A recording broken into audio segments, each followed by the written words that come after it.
Hi, everybody. Thanks for joining us today at Yes Employment to talk about interviews live on Facebook.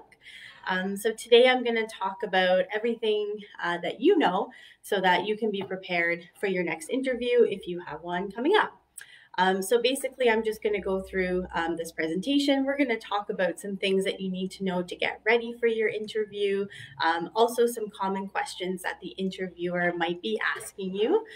So pay attention for that, and then some tips for things that the interviewer can't ask you, and then what to do at the end of your interview. And then also a little bit about if you do get the job, how to negotiate salary and stuff like that. So basically, what I'm going to start with is everything that you need to do to get prepared for your interview. Making sure that you're ready is really important. And when I talk to a lot of my clients about interviews, this is something that they generally don't think a lot about, is all the stuff that has to go on before you actually go to the interview. So you've applied for the job, they've called you, they've set a time. There's still some things that you need to do. And the one thing that you really need to make sure that you do is research the employer. Some of you might have done this before you got an interview, and that's great, but definitely make sure that you know everything that you need to know about the employer. So definitely what they do for starters, but also things like, if they support a charity in town, what other kinds of people do they work with? What other employers do they work with? Those are really good things to know, and they might come in handy for your interview. So definitely do your research on that. By going on the company website is a really good place to start. If you know someone who works at the company, that is great. That's also where maybe some of your LinkedIn contacts can come, in handy, is if you can reach out to them and say, I have an upcoming interview. I had a couple questions. Those people might not answer, but you know what? Some of them might. So it's worth kind of checking that out as well. But it's really important to know everything you can know about the employer. That impresses anyone who's giving the interview, and it shows them that you actually really want the job. So do all you can to learn as much as you can about the employer, and definitely do a little bit of research. If sometimes you get a call for a job interview and it's tomorrow, you might not have a lot of time, but do what you can. Make sure that you know something about this employer that's really going to impress them. The other thing that you need to know is know your skills. Know the skills that you can bring to the job. You know yourself better than anybody else. So before you go for your interview, sit down and think, what past experiences have I had that would lend themselves well to this job? And actually say them out loud so you can practice saying them in an interview. Think about the past jobs that you've done. Which ones are really important? Which ones would you like to highlight if they ask you to talk about your experience? So really think about the skills that you have, also your transferable skills. So things like computer skills, maybe you can speak more than one language. Those are all things that you can use in different jobs. So those transferable skills, as we call them, are really, really important for you to remember and to be able to highlight at your interview. So if they ask you, tell me about yourself, that's where you can start talking about your education and your skills, and really highlight some of those transferable skills that you have. Every job that we work in, we learn new things. I can honestly say that since we've started working from home here because of COVID, I have learned so many new technology skills. So you can definitely bring that up in your interview and talk about the things that you've learned. It's really, really, really important. And more employers are starting to see the value in these skills. And they're really thinking about, what can we teach a candidate, but what do they just need to know coming into the job? So the more that you can show that you know, the better. So really think about those, think about yourself, and know your skills really, really well.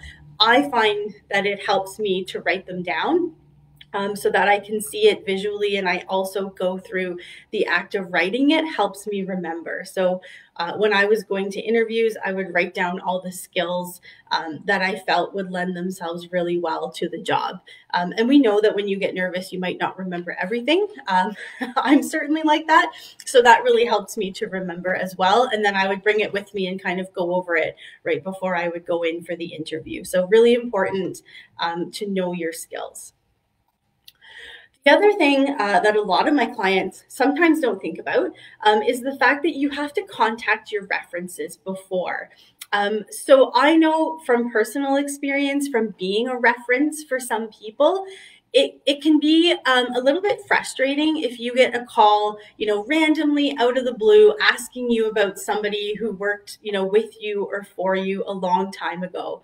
And it really helps when a candidate, emails me or contacts me, a week or so before the interview, if they have that much time, and just ask me if I'm willing to be a reference, because it really doesn't look good on you if an employer is calling your references and that person is saying, "Oh, who? I don't know this person," or "I don't really remember," or "It was such a long time ago." You want to pick people who are going to say really good things about you. And so one of the ways to do that is to reach out to people who you've worked with previously, whether it was an employer, maybe it was a supervisor, maybe it was a coworker, or even an instructor at college or university. Whoever it is that you choose, please make sure that you ask them. It's just common courtesy to reach out and ask somebody to be a reference. Nobody has to be a reference for you. But the other good thing about doing that is that if that person does want to be a reference for you, then they're going to start thinking about all the good things that they're going to say. And again, that preparation is going to be in your favor. So please make sure that you do reach out, and just as a courtesy to let them know and say, you know what, I am applying for, some jobs again. Would you be a reference for me? I know that you were a reference last time. Will you be a reference for me again this time? And it's also good so that you know that you have their up-to-date contact information. That's happened quite a number of times to individuals that I've worked with, where somebody has called their references and the number wasn't right. It wasn't the right number or it wasn't the right email. So please make sure that you contact your references. You ask them, what number is the best one to put on my reference sheet, and then just make sure that they're willing to do that. Because if they are, like I said, they will start thinking about all the good things that they can say about you. I've been a reference for a few people, and I've definitely done that. They were great to work with, and so I immediately started writing notes about what I'm going to say if they call me for a reference, because I really want them to get the job. So that's going to work in your favor. But please make sure that you do contact them as well. That's a really important step, before your interview. Ideally, you would do this when you start job searching, but if you haven't, please reach out to them right now and make sure that they're still willing to do that for you. Just a few things about what to bring with you as well.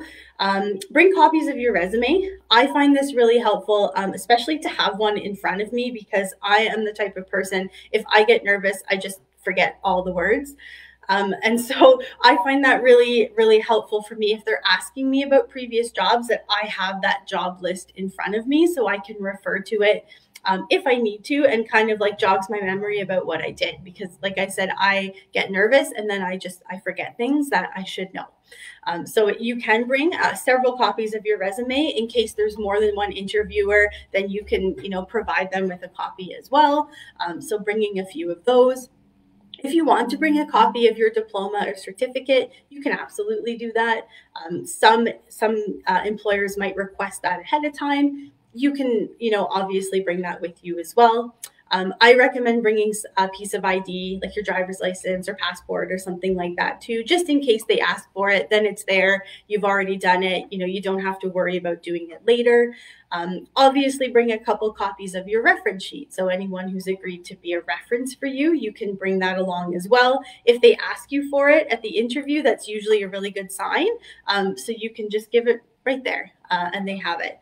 Paper and pen, I usually bring that as well in case I need to write anything down or write a note.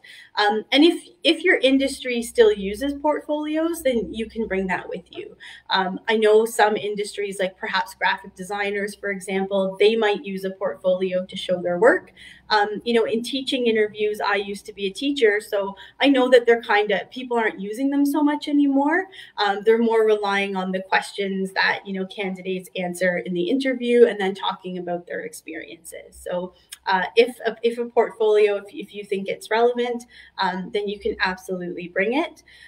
But only bring the things that you need. I speak from personal experience about this. I did go to an interview, and at the time I brought, a little binder of all my documents with me. I've lived in 2 different countries apart from Canada, so it had all of my immigration stuff in it, in addition to my diploma and my ID. And when I went for the interview, there was 5 people interviewing me, and they all wanted to look through this binder. So it was a very awkward moment for me, sitting there watching everyone go through this whole binder. So my own piece of advice is just to bring the items that you need, and then leave everything else at home. So some tips for during the interview. So, you've contacted your references, you've practiced your skills, everything. Now you're actually there. So we're going to talk about some of the questions that they might be asking you in an interview. And these are some of the trickier ones. Obviously, they're going to be asking you job-specific questions. So questions that will let them know if you are actually capable of doing the job. But they will also ask some other tricky questions, as I like to call them. So I'm going to go through some of those to maybe give you an idea and help you prepare some answers to some of them. I've had a lot of conversations with clients about these questions, and they tend to get, the most worried about these ones. So that's why I chose to cover these ones today. And to start, before I go any further, I'm also going to talk about body language, first impressions, really, really important. One of the things that I tell all of my clients is that you need to put yourself into interview mode as soon as you walk out your door from your house. And so once you leave your house, you're in interview mode, you're professional, you're speaking professionally, and that continues on until you get back home. Because I find it really helpful to kind of get in that mindset.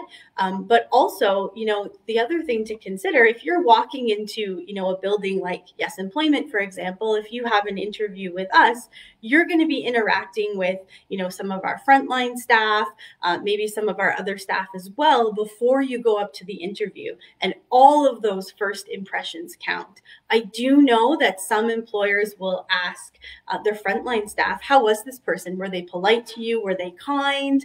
What did they say when they came in? So keep that in mind as well, that your interview starts from the minute that you walk into the building. And even before that, you might have one of our staff members, for example, we're almost 40 people. They might see you out on the street and then say, oh, that was the person who, came for an interview. So be aware that, your interview doesn't start, when you walk into the room and sit down and meet your interviewer. It starts a lot earlier than that. So just be aware of that as well, and put yourself into interview mode from right when you leave your house.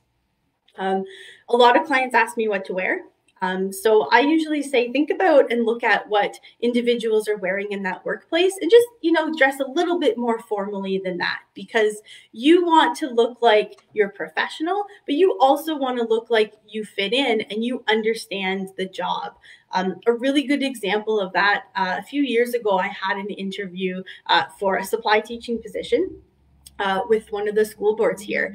And this was for all of the elementary school teachers. So, 12 years old and under students. So you're teaching, kindergarten gym class, you're teaching science, you're, going outside with the kids. And so, as much as we needed to look professional in this interview, we also needed to look like we understood the job.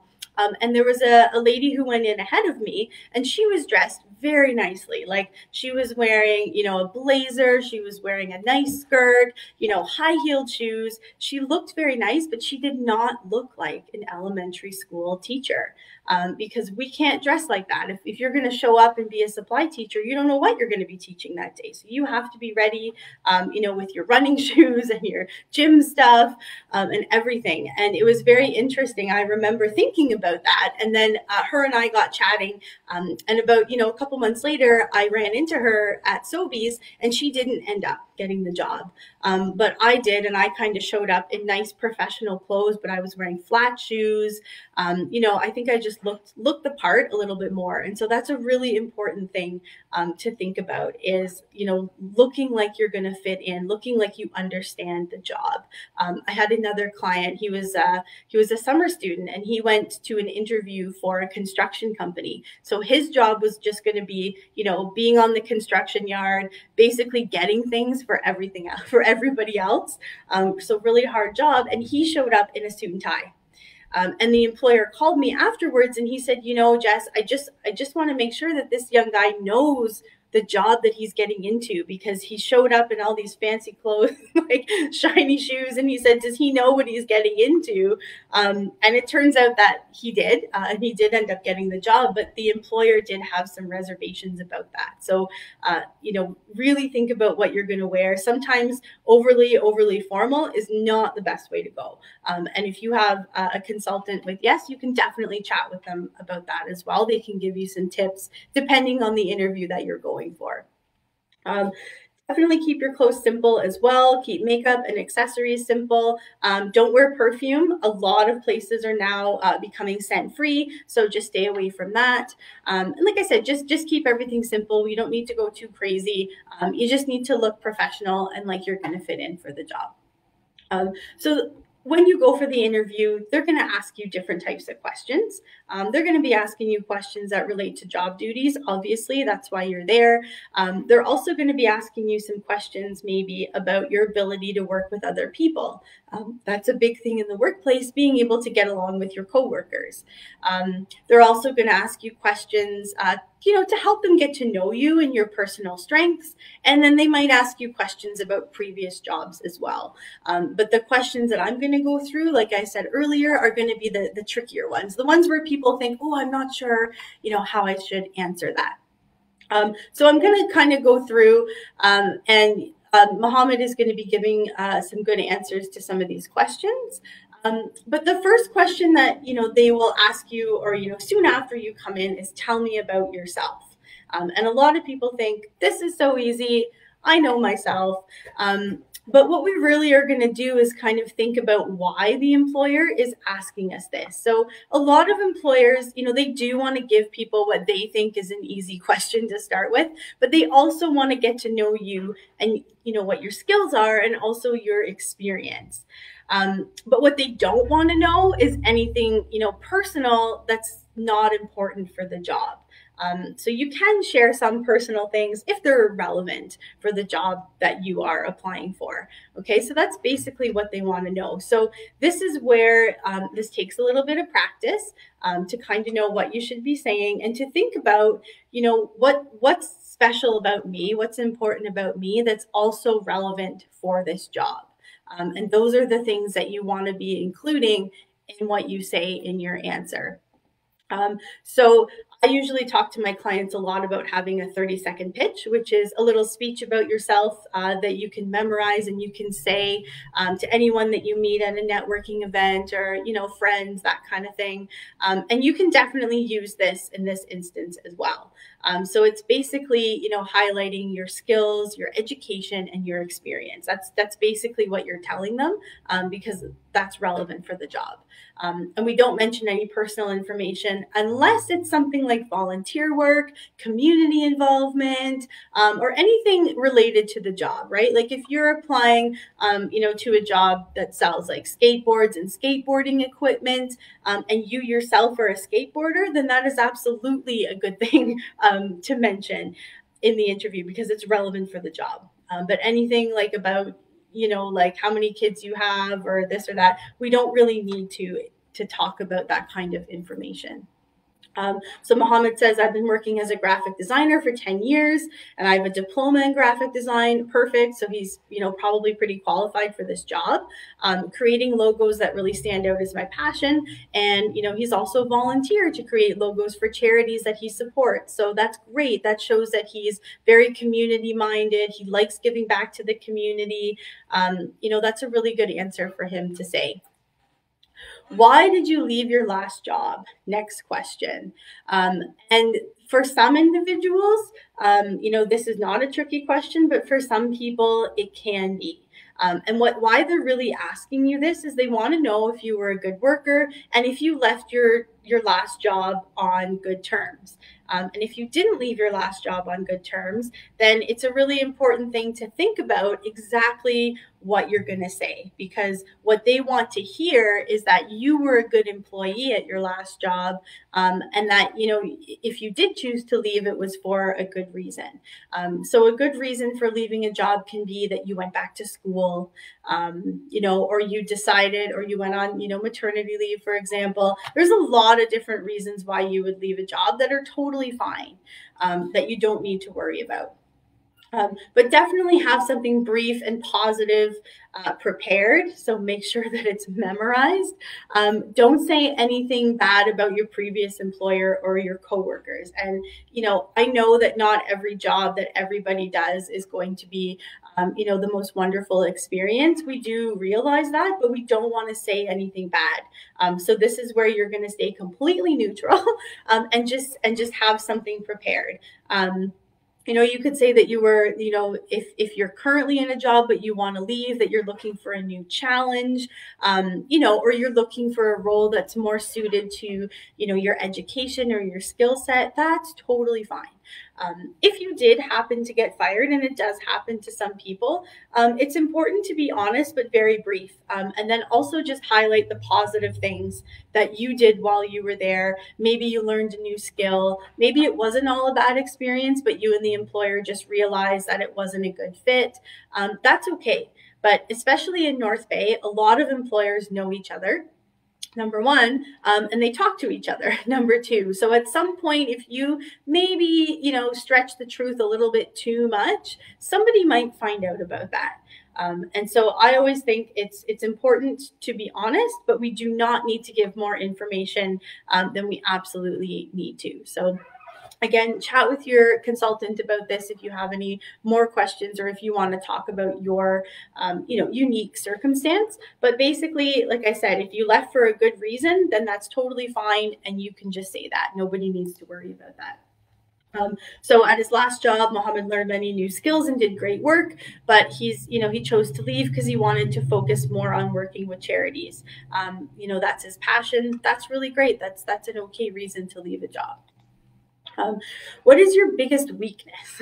So this one, again, a lot of clients, they never know what to say. And again, why they're asking you this is because they want to know if you can be honest. And they really want to know if you are aware of your own weaknesses, because we all have weaknesses. I have weaknesses. Everybody has weaknesses. And the most important thing that we need to know is, how can we improve them? Because you know what, I always find the people who, can say, I'm really not good at this, or they can admit and say, like, could you please send me this in an email? Because, that's really going to help me. That shows a lot of self-awareness. And self-awareness is really important to employers. So that's why they're asking you this question. They really want to know, are you self-aware enough, to know what you need to work on? Because we all do. We all have weaknesses. So the important thing to remember is to be honest. Number one, talk about a real weakness. If you say my weakness is I'm a perfectionist, most people are going to think that you are lying. Even though I do know people who, that is their real weakness, but a lot of people feel like, oh, I should say that because it's a good weakness. Share a real weakness that you have, because we all have them. But the key is to talk about what you're doing to improve that weakness. Okay, so what are you doing to work on it? Because again, that shows a very high level of self-awareness, and that impresses employers. So Mohammed often becomes very busy with clients, which can sometimes take over his day. He really likes working with people, and it leaves him less time to complete paperwork. Full disclosure, also my weakness. And so now what he does, like I do, is scheduling time on his calendar to get it done. And just making sure that it's on there, and that if you have to move that for some reason, that you still make time for it within the next day, and prioritizing it. And that's what he does. Also my weakness as well. And that's what I do to work on it. And so there's nothing wrong with sharing that. with an employer and thinking about, what is your weakness? So just have a think to yourself, what is it? And then think about what you do to fix that and to improve on it. How do you handle conflict?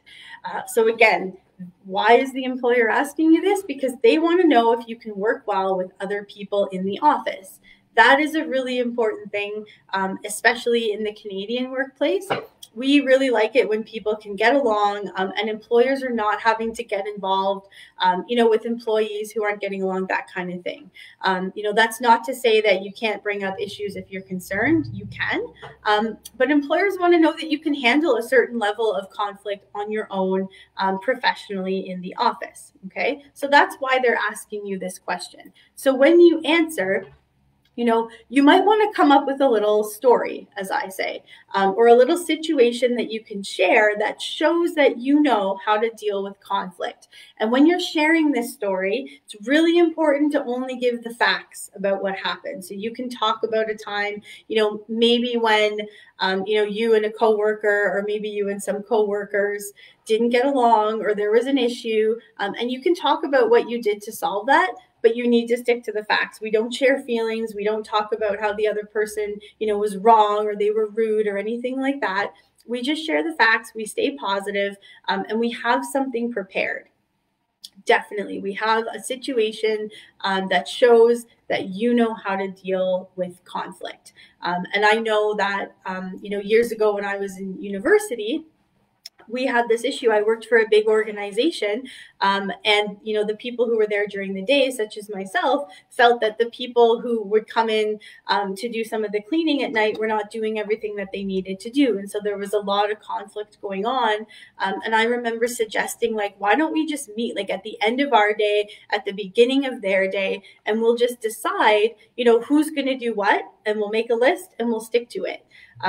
And that's exactly what we did. Simple as that, solve the problem. So you can talk about, a situation like that, keep your feelings out of it, stay positive, but, show that you do know how to deal with conflict, because that's a really important thing in the workplace.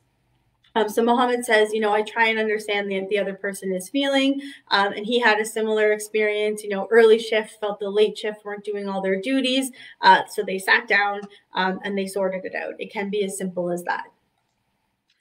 Where do you see yourself in 5 years or 10 years or 15 years, however long it is? The employer might ask you this question.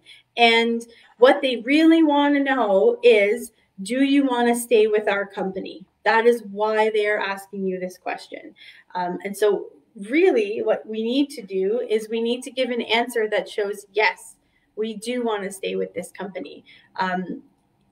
Even if you think, okay, well, maybe in 10 years I might not be here, we don't want to say that, because it costs money to train a new employee. It takes time. It takes a lot of effort. And if the employer feels like, you might leave in a year or two, they might not want to take that chance on you. So we definitely do not want to give the impression that we're thinking of leaving, or that this is just going to be a really quick, job for us. We definitely want to give them the impression that we want to work for this company and we want to stay.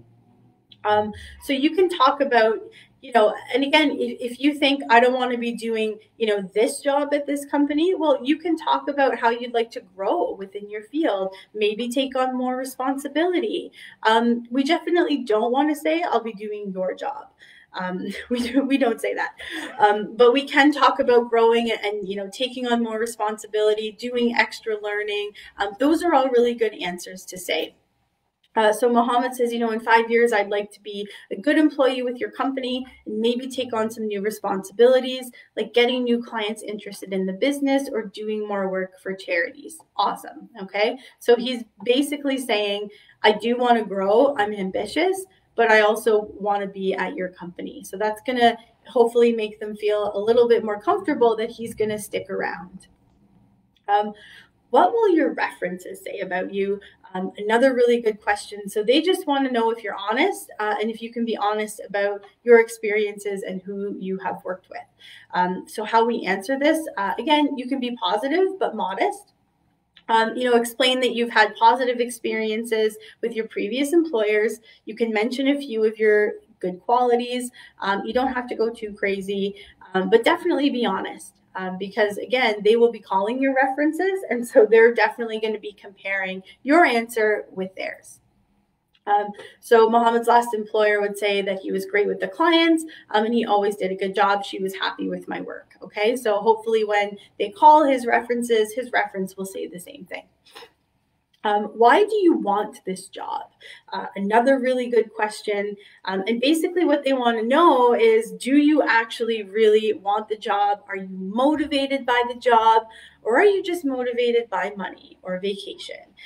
Because any good company, they want to hire people who are motivated by the job itself, who love the job that they do. And so we don't want to give the impression that we're only in it for the benefits or the vacation. I mean, you might have applied for the job because of that, but we don't share that information with the employer.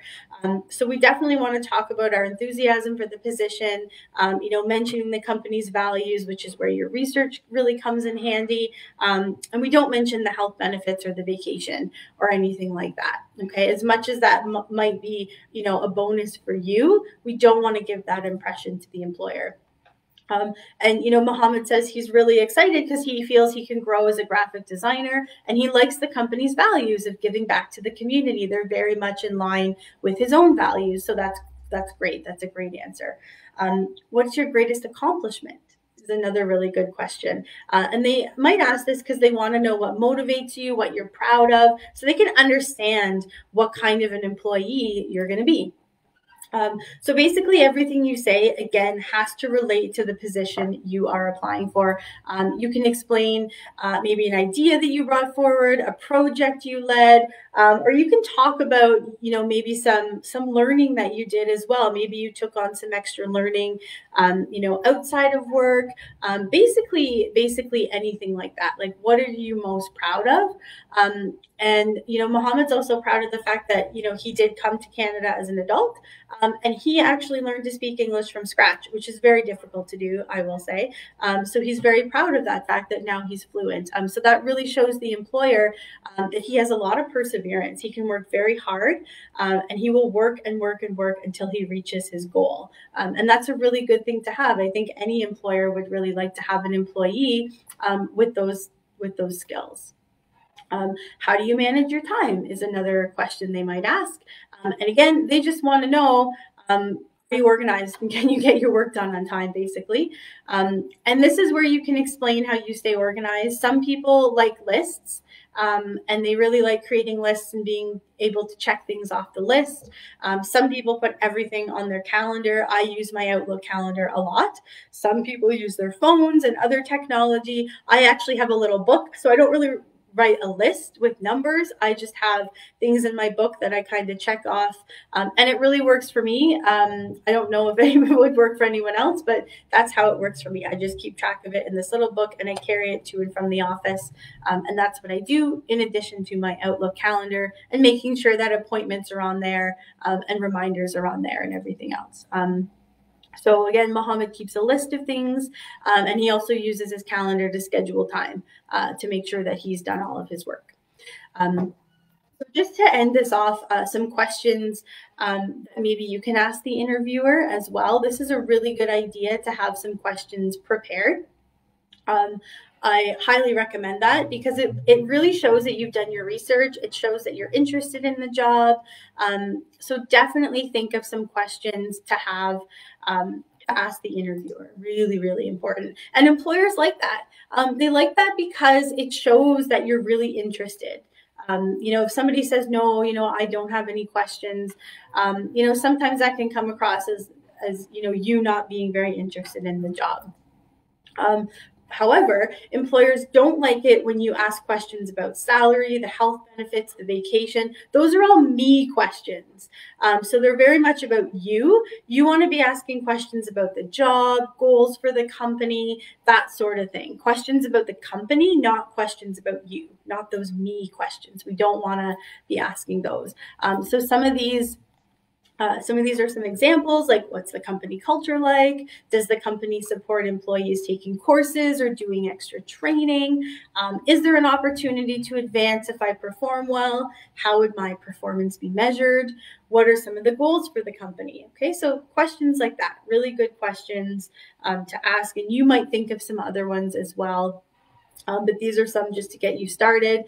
This is my own personal tip. If you forget your questions, which can happen to anyone, you can mention something that they discussed. Maybe they talked about their customer service policy or something like that, and you can say, you know what, that was my question, but you already answered it. So if you are in that situation where you're really feeling nervous and you can't remember, you can use this as well. But it is a good idea to prepare some of those questions as well. And just quickly to end it off, I do want to talk about some questions that employers are not permitted to ask job seekers. They cannot ask questions about age, race, religion, country of birth, marital status, if you plan on having kids, or disability. They can't ask questions about that because that would be discrimination. The only time that age can really come into play is, say you're serving alcohol, for example, and you have to be a certain age for that. So it's only if it is directly related to the job. If you have to be a certain age to do the job, then they might be asking you. Other than that, they cannot. And they can ask if you are legally entitled to work in Canada. So that means that you have a work permit. And they can also ask if you have certificates or licenses. So, are you a licensed mechanic? Are you, a licensed teacher? Those types of questions they can ask as well. But I just wanted to say thank you very much, everyone, for joining us live on Facebook today. And if you have any questions, you can definitely contact us at Yes Employment. We'd be happy to help. Thank you very much and have an awesome day.